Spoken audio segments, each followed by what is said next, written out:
In the meantime here, though, we do have our friend and colleague, national security analyst and expert and retired Marine intelligence officer, Hal Kempfer, on deck here. He joins me.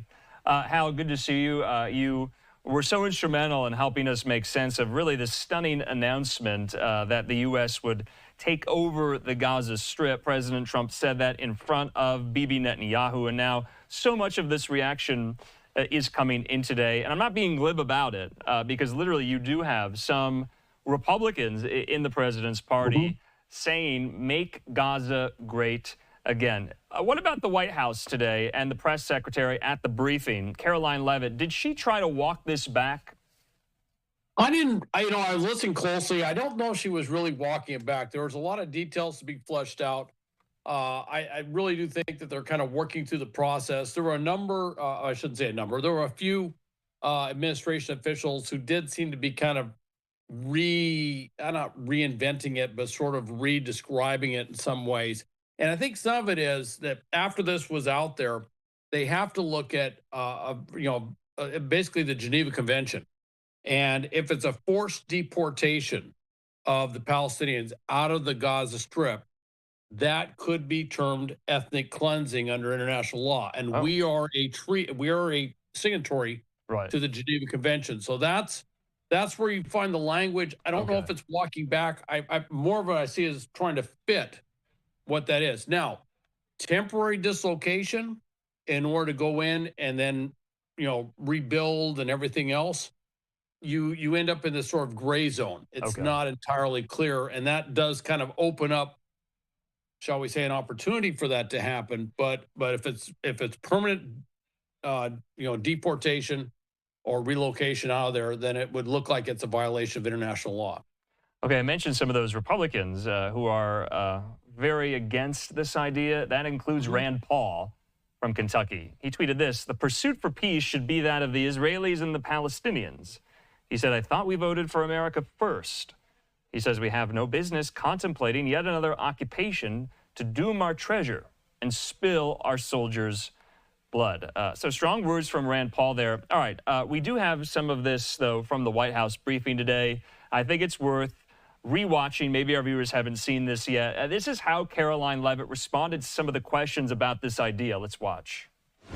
On Gaza, the president has spent basically his entire public career criticizing foreign entanglements, nation building, sending American troops to fight abroad, particularly in the Middle East. This plan seems like it could ultimately involve all of those things.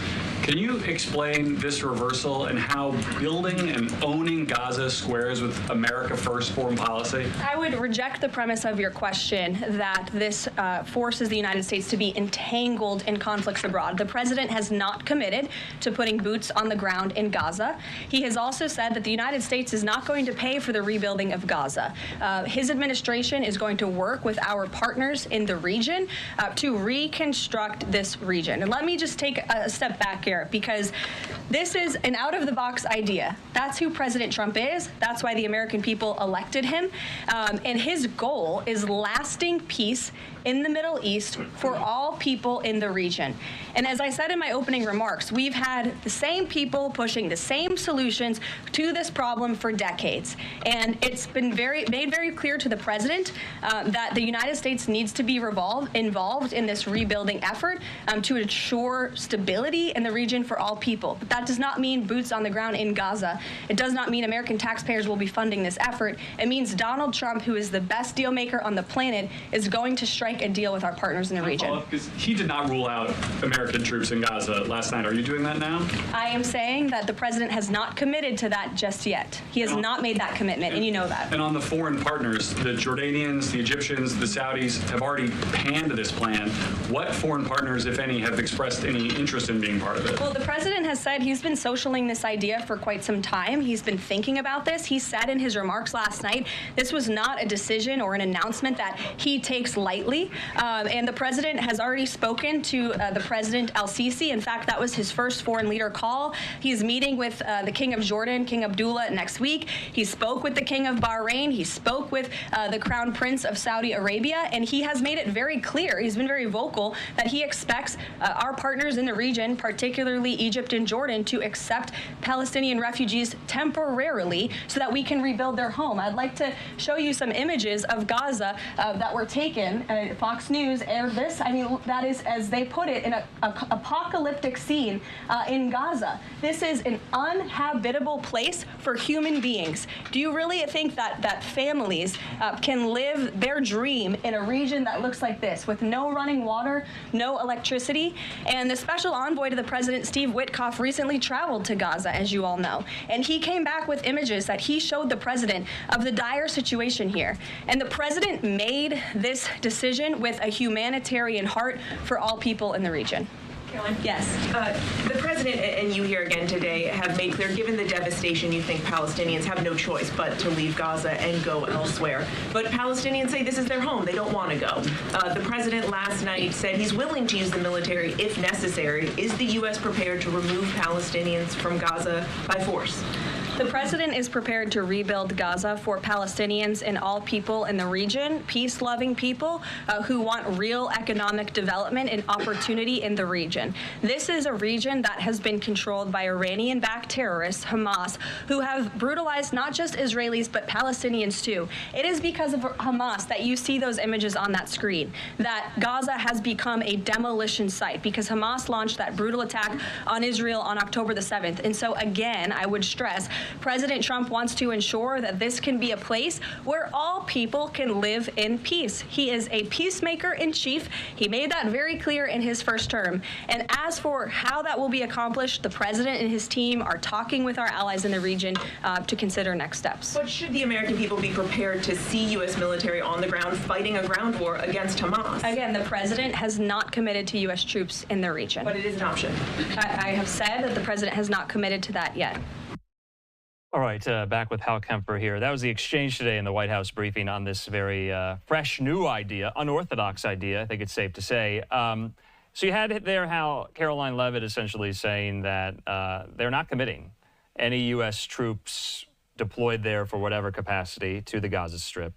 And they're not committing any money to fund the redevelopment of Gaza, although President Trump yesterday, Caroline Leavitt today, saying that the United States is going to be involved in some capacity with getting the Gaza Strip back on its feet here. That's a contradiction, right? No money, no troops, then how?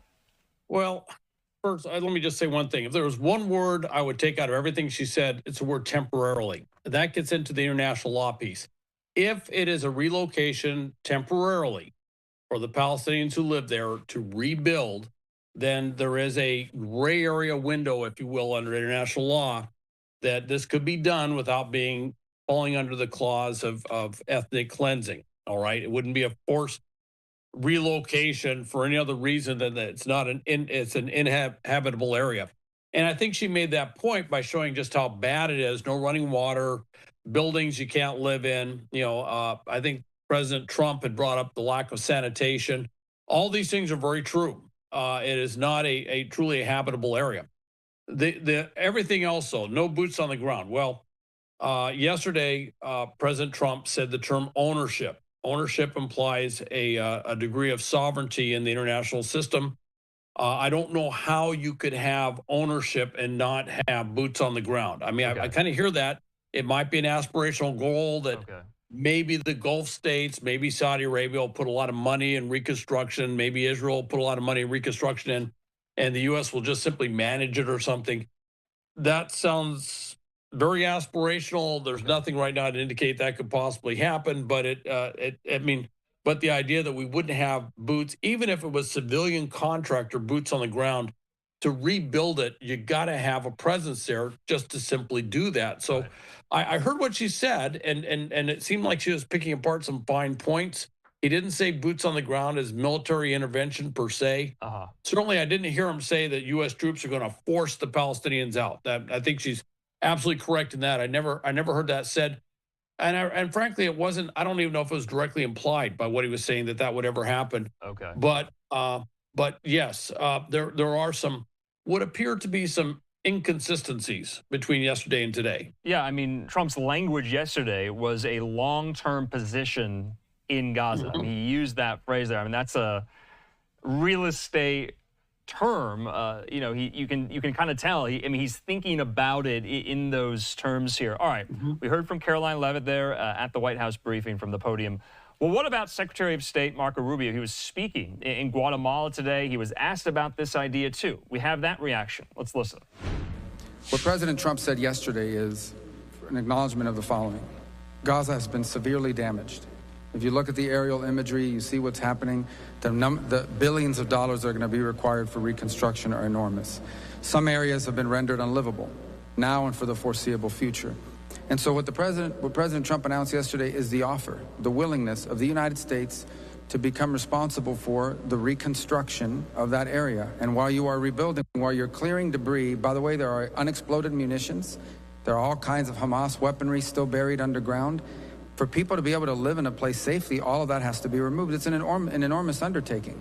And the only thing President Trump has done very generously, in my view, is offer the United States willingness to step in, clear the debris, clean the place up from all the destruction that's on the ground, clean it up of all these unexploded munitions.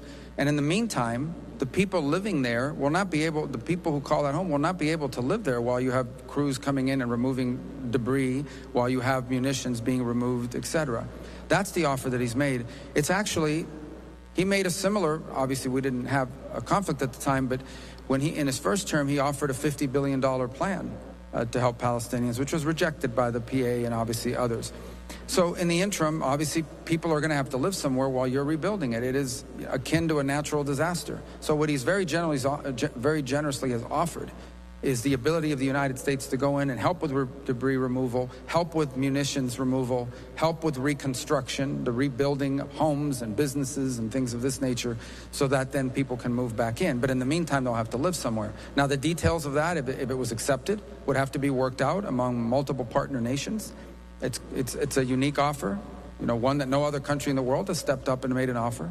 But I think it's one people need to think about. Seriously, it was not meant as a hostile move. It was meant as I think, a very generous move, the offer to rebuild and to be in charge of the rebuilding of a place, many parts of which right now, even if people move back, they would have nowhere to live safely because there are still unexploded munitions and debris and rubble. All right, so that was Secretary of State Marco Rubio there. I just want to put up this tweet, and this is what I was referring to. He said, "Make Gaza beautiful again." A few lingering questions on that short remark there when responding to a question about this, Hal. He's talking about essentially clearing out Gaza. He called it also a demolition site. And then he said, you know, kind of starting from scratch, from the ground up here. What's missing is the second part of that. Will Palestinians, you know, be allowed to come back in this iteration of this idea once Gaza is rebuilt? And the estimates on that, some are putting that at 15 to 20 years.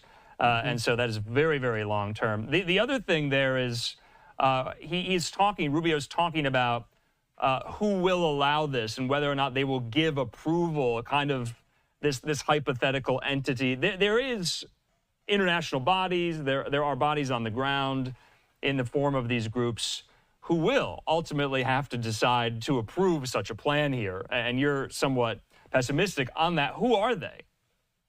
Well, first off, I should mention, right now the European Union is probably getting ready to condemn this outright. There are conservative members of the European Union who actually find some favor with it, interestingly.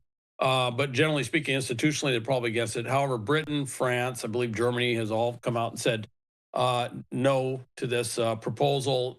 Turkey, a NATO member, has said no to this proposal. And then, of course, the countries all around it, Egypt, Jordan, Saudi Arabia have all said no. The Arab League has said no. Other Middle Eastern nations have said no. So there's not any acceptance at this point. Okay. Is anyone open to the idea, though? Have we heard that? I haven't seen that. I haven't seen that, but I will say this. They would have to turn a lot of that into yes, that they would be willing to do that. And again, as I've mentioned before, President Trump's a little bit different, and that he sees this as like the beginning of a negotiation. Oh. All right. And we kind of saw this with the tariffs. Okay. We saw this with the threat of military intervention in Panama and came away with something very different. We saw with the tariff threats against Canada, and Mexico, and all of a sudden there was a quick switch in their positions, and they were sending troops to the border and doing all sorts of other things. Yeah. This is kind of the way that he negotiates these things. So Okay. there is a middle ground potentially. What I was listening for closely with Rubio when he said that earlier today was he didn't use the word ownership.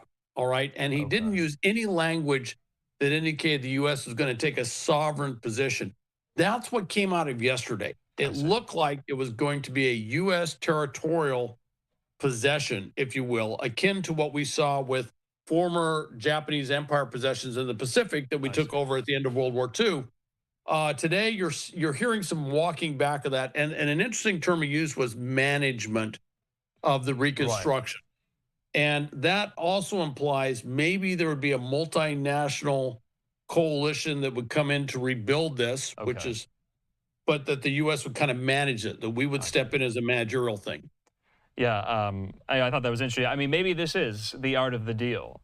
You inject into the conversation, into the debate, an entirely foreign new idea no one's ever brought up to strike fear in the heart of your adversaries, to extract concessions from them. I mean, maybe that is the negotiating tactic at here. We'll just have to wait and see. Hal Kempfer, as always, thanks so much. Thank you, Andrew.